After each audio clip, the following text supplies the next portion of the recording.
Hello students, welcome to my YouTube channel. और आपकी अगली क्लास में हम यहाँ पर कंटिन्यू कर रहे हैं एक्सरसाइज 2.2। सॉरी, मैं हेडिंग लिखना भूल गया।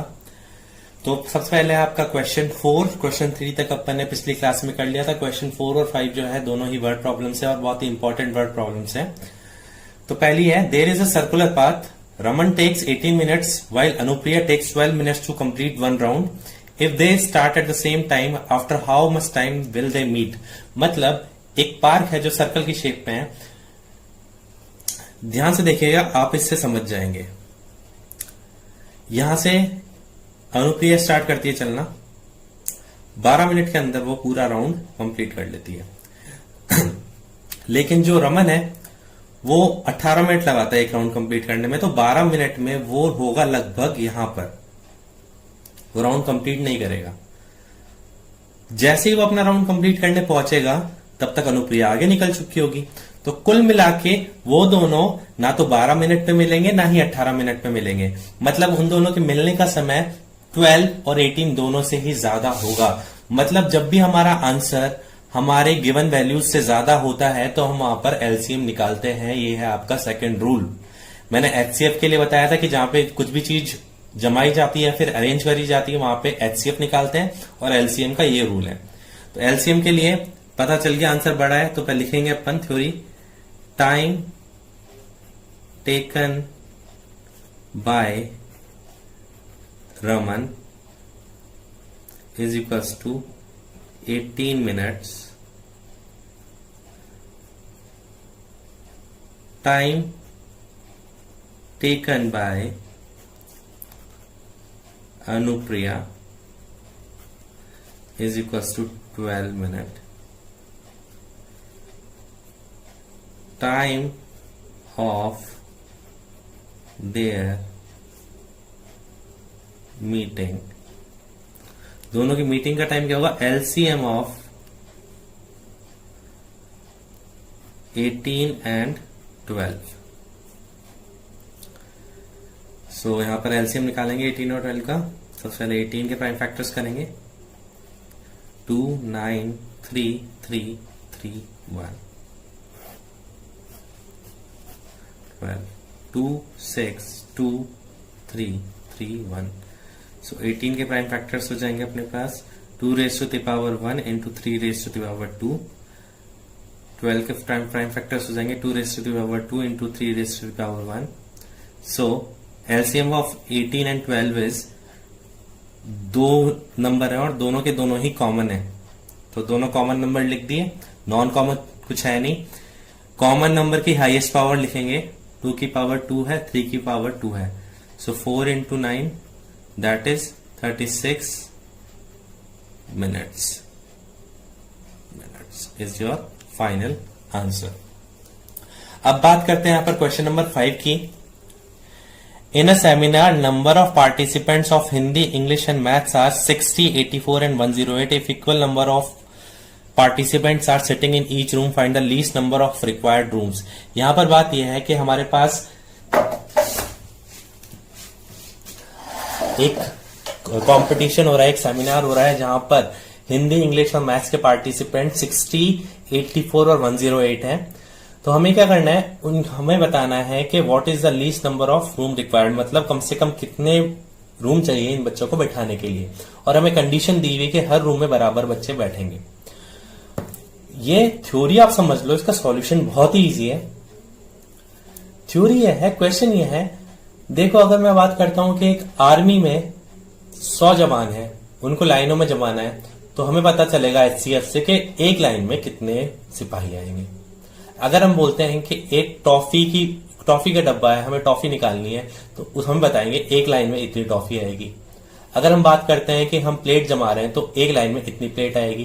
तो इसी तरीके से जब हम यहां पर निकालेंगे तो यहां पर आएगा कि एक क्लास में, अगर इन तीनों का एचसीएफ निकालते हैं अपन, तो आएगा एक क्लास में कितने बच्चे हैं। यहां पर पूछा क्या है, नंबर ऑफ रूम्स। जो हमारा आंसर आएगा वो क्या आएगा, नंबर ऑफ स्टूडेंट्स। तो यहां पे पूरा खेल है, देखिए हम इसको कैसे करते हैं। ओके स्टूडेंट्स, अब हम एचसीएफ निकालते हैं। सबसे पहले हमारे पास है नंबर 60। 60 के prime factors 30, 15, 3, 5, 5, 1. So 60 is equals to 2 raised to the power 2 into 3 into 5. इसके बाद we have 84, 2, 42, 2, 21, 3, 7, 7, 1. So 84 is equals to 2 raised to the power 2 into 3 into 7.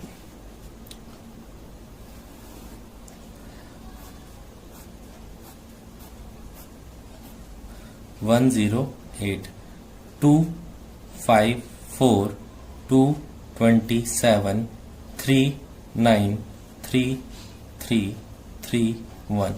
So 108 is equals to 2 raised to the power 2 into 3 raised to the power 3. Now we need to find the HCF. So it is equals to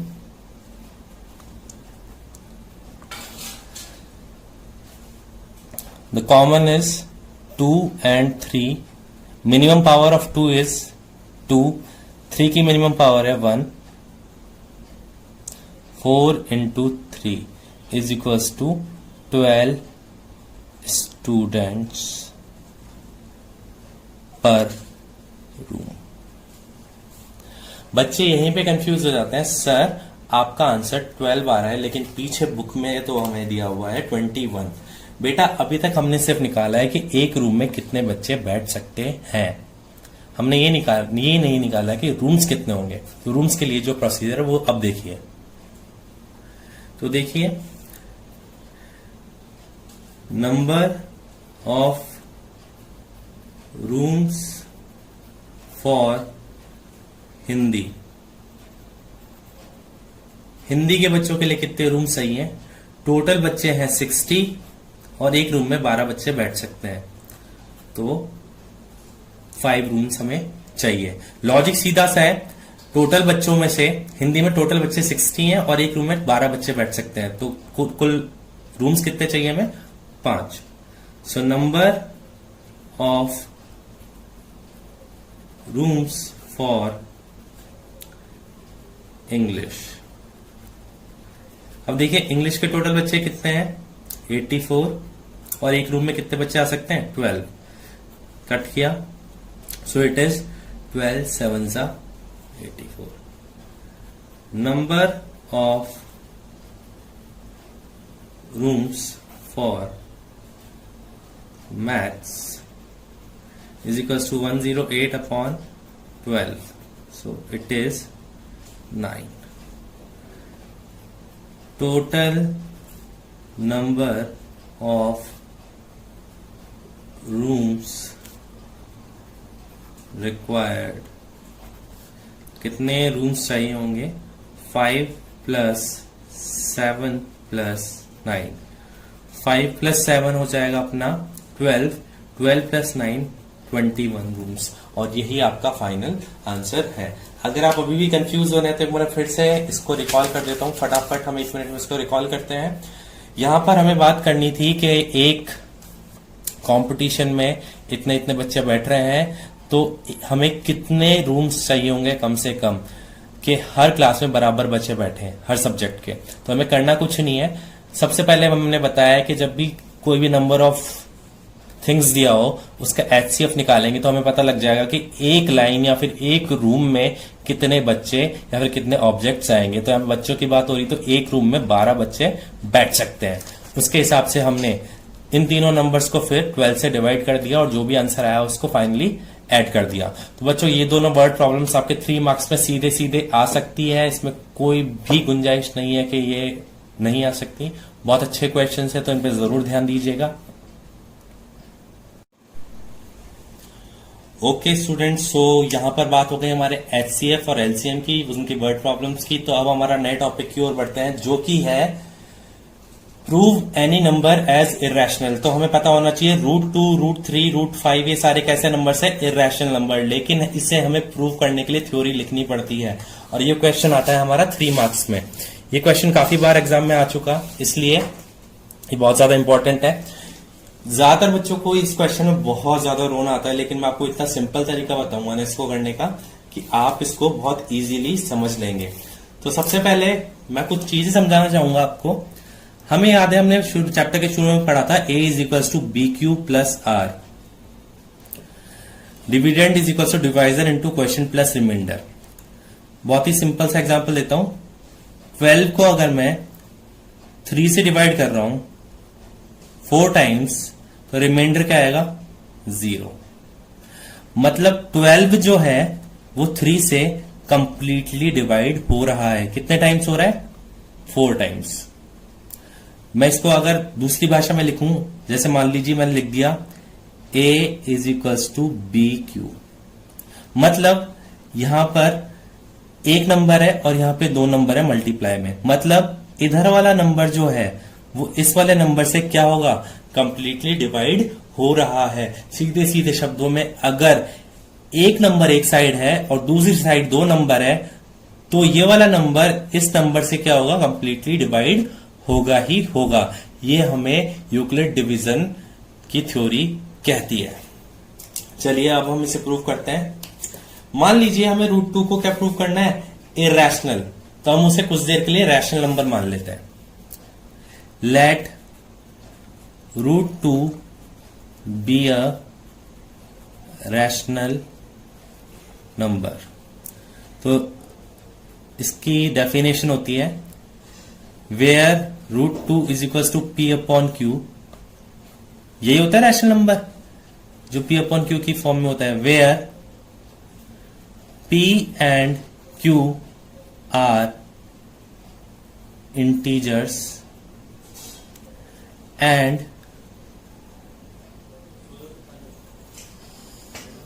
P, Q are co-prime. Q is not equals to 0। 3 condition होती है rational numbers की। P और Q integer होने चाहिए, P और Q को prime होने चाहिए, और Q is not equal to 0 होना चाहिए। देखो बच्चों, इन दो का मतलब तो मैं आपको अभी बताना जरूरी नहीं समझता, मेन है ये को प्राइम। ये दोनों नंबर को प्राइम होने चाहिए। देखो मैंने इसको अंडरलाइन भी कर दिया। को प्राइम का नंबर्स का मतलब होता है जो सेम नंबर से डिवाइड नहीं होते। इधर देखिए एग्जांपल 4 और 8, ये दोनों 2 से डिवाइड होते हैं, तो ये को प्राइम नहीं होंगे। 3 और 13, 6 और यहां पर 6 तो उसमें आ जाता है, 9 और 27, वेट अ सेकेंड। यहां पर हम एग्जांपल ले सकते हैं 16 और 9 का। ये दोनों नंबर्स को प्राइम है क्योंकि ये दोनों किसी भी सेम टेबल में नहीं आते। तो अगर कोई नंबर सेम नंबर से डिवाइड हो रहे हैं तो वो नंबर्स को प्राइम नहीं होते, अदरवाइज वो को प्राइम है। चलिए आगे बात करते हैं। को प्राइम अभी समझ में आ जाएगा आपको। यहां पर स्क्वायरिंग बोथ साइड्स, आपको दोनों साइड का स्क्वायर करना है, तो यहां से रूट हट जाएगा 2। क्यू स्क्वायर को उधर ले जाओ, p square upon q square. Next step में लेके चलते हैं, तो 2q square is equals to p square. मैंने यहां पर आपको समझाया था एक साइड एक नंबर है, दूसरी साइड 2 नंबर है, तो ये वाला नंबर इसको क्या करेगा कंप्लीटली डिवाइड करेगा। तो अपन लिख सकते हैं सिंस 2 डिवाइड्स पी स्क्वायर। साफ साफ दिख रहा है यहां पर 2 जो है वो पी स्क्वायर को डिवाइड कर रहा है। Therefore 2 divides p as well. अगर आपको ये लाइन समझ में आ गई तो मान लीजिए आपका क्वेश्चन यहां पर कंप्लीट हो गया।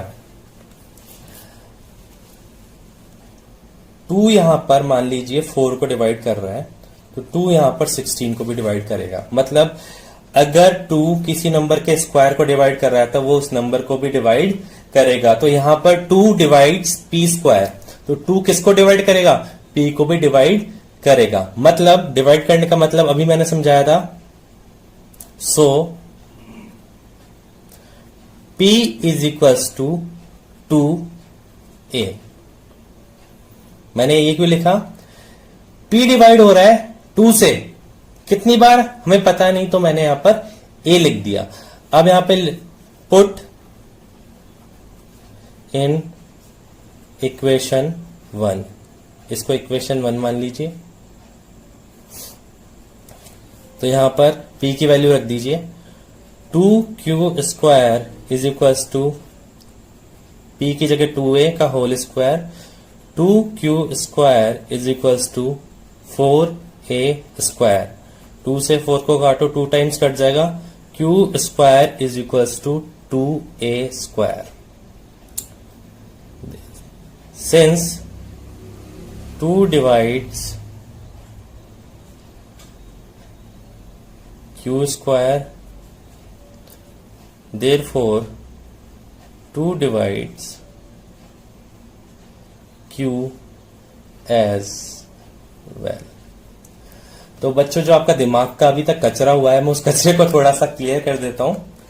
बेसिकली ये आपका क्वेश्चन कंप्लीट होता है। इसके नीचे 3 लाइनें लिखनी है, वो 3 लाइनें फिक्स हैं।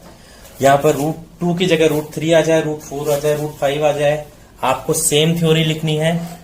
तो थ्योरी क्या है? सबसे पहली लाइन यही है, let the number be a rational number. उसके बाद में where P Q integers, Q are and Q is not equal to 0। मान लीजिए यहां पे 3 होता तो यहां पे 3 लिखते, यहां पे 3 लिखते, यहां पे 3 लिखते, हर जगह 3 होता बस। ठीक है, तो मैं फिर से आप क्लियर कर देता हूं। ये लाइन थी, यहां पे 1 नंबर है, यहां पे 2 नंबर है। तो जो ये वाला नंबर है वो इधर वाले नंबर से डिवाइड होगा। मैंने यहां पे समझाया था आपको ये एग्जांपल लेकर। हाँ, तो 2 पी स्क्वायर को पूरा पूरा डिवाइड कर रहा है, 2 पी को भी डिवाइड कर रहा है। इसी तरीके से हमने यहां पर लिया, जब हमने p is equal to 2a को फर्स्ट इक्वेशन में रखा तो हमारे पास आ जाएगा q square is equal to 2a square. So 2 divides q square, 2 divides q as well. सीधे सीधे शब्दों में 2 जो है वो p और q, इस नंबर को और इस नंबर को दोनों को डिवाइड कर रहा है। और ये 5 मिनट पहले मैंने समझाया था, अगर कोई नंबर दोनों नंबर्स को डिवाइड कर रहा है तो वो को प्राइम नहीं होंगे। लेकिन हमने यहां पर इनको क्या माना था? को प्राइम। तो ये तो हमारी अजम्पशन क्या हो गई? रॉन्ग हो गई। तो आगे देखिए। ओके स्टूडेंट्स, तो लास्ट की जो 3 या 4 लाइनें कॉमन रहेंगी। हमें पता लगा कि 2 divides p and q both, it is a contradiction in our assumption. मतलब यह हमारी जो हमने कल्पना करी थी, हमने अज्यूम किया था कि √2 एक रैशनल नंबर है, उसमें एक कॉन्ट्राडिक्शन है। कॉन्ट्राडिक्शन का मतलब होता है विरोध कर रहा है, जो हमने माना था उसका विरोध कर रहा है, विरोधाभास।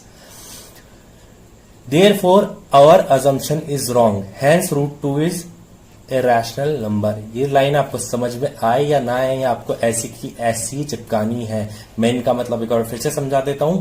क्योंकि 2 p और q दोनों को डिवाइड कर रहा है, इसलिए वो दोनों कोप्राइम नंबर नहीं है। लेकिन हमने तो उनको कोप्राइम माना था, जो कि रैशनल नंबर्स होते हैं। इसलिए हमारी अजम्पशन जो थी वो उल्टी पड़ गई। हमने माना था रैशनल नंबर, तो वो क्या निकलेंगे? Irrational number. मैं फटाफट आपको एक और क्वेश्चन करा देता हूं, जिससे आपको बचा हुआ कंफ्यूजन भी क्लियर हो जाएगा। हम ज्यादा टाइम नहीं लेते हुए थ्योरम 2.5 करते हैं। √3 जहां पर इरैशनल प्रूव करना है, तो देखिए, लेट √3 बी रैशनल नंबर। वही सेम कहानी, √3 is equals to p upon q।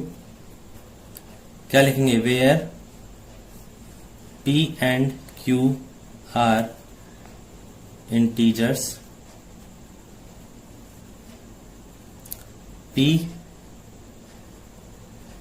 and q are co-prime। Last q is not equal to 0। Main इसमें बात क्या है? मेन बात है आपकी को प्राइम वाली। इसको स्क्वायर करके क्रॉस मल्टीप्लाई कीजिए, 3q² is equals to p square. तो आपको दिख रहा है यहां पर जो 3 है वो किसको डिवाइड कर रहा है, p स्क्वायर को। Since 3 divides p square, therefore 3 divides p as well। यहां पर p थोड़ा ठीक से लिख देते हैं, तो p को भी डिवाइड करेगा ये। p डिवाइड हो रहा है 3 से कितनी बार, a टाइम्स। इक्वेशन फर्स्ट है, put in equation first. Sorry यहां पर थोड़ा टाइम लूंगा मैं।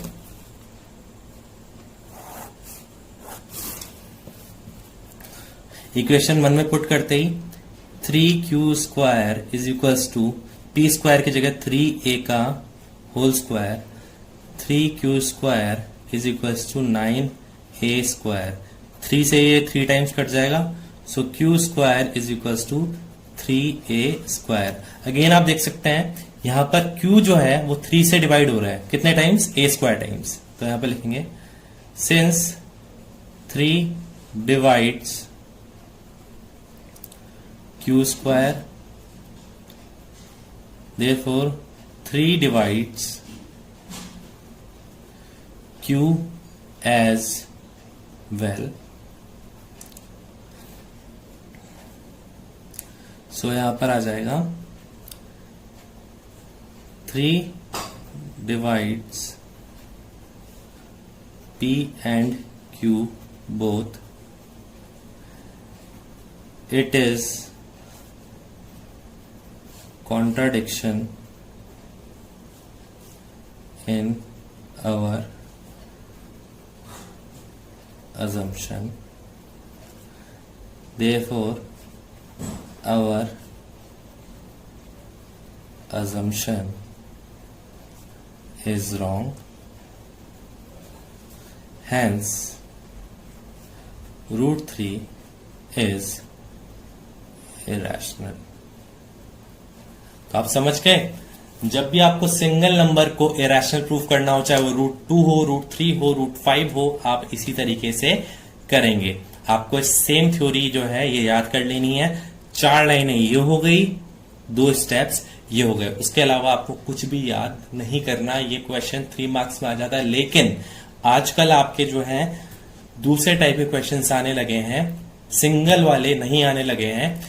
मैं आपको उनका हिंट दे देता हूं थोड़ा सा। आजकल ये नहीं पूछेंगे कि प्रूव दैट √2 इज इररेशनल, पूछ लेंगे √2 + 7 इज इररेशनल। ये देखने में हार्ड लग रहा है, मतलब ये देखने में हार्ड लग रहा है, लेकिन ये सॉल्व करने में इस वाले मेथड से भी इजी है। मतलब जहां पर 2 नंबर्स आ जाते हैं वो इजी होता है, जहां पर 1 नंबर आता है वो थोड़ा सा डिफिकल्ट रहता है। तो मैं बस यही कहूंगा, आज के जो 2 वर्ड प्रॉब्लम्स है और ये जो थ्योरी है इसको आप प्रैक्टिस करें, अच्छे से इसको प्रिपेयर कर लें, और नेक्स्ट टाइम हम 2 नंबर्स को इररेशनल प्रूव करेंगे। मतलब 2 नंबर्स के मिक्सचर को इररेशनल प्रूव करेंगे, जो कि बहुत ही इजी है। सो अगेन, आपने चैनल को सब्सक्राइब नहीं किया तो सब्सक्राइब जरूर कर लें, जिससे मेरे को सपोर्ट मिलता रहे। और आज की क्लास के लिए बस इतना ही है। Thank you so much. Meet you in the next class.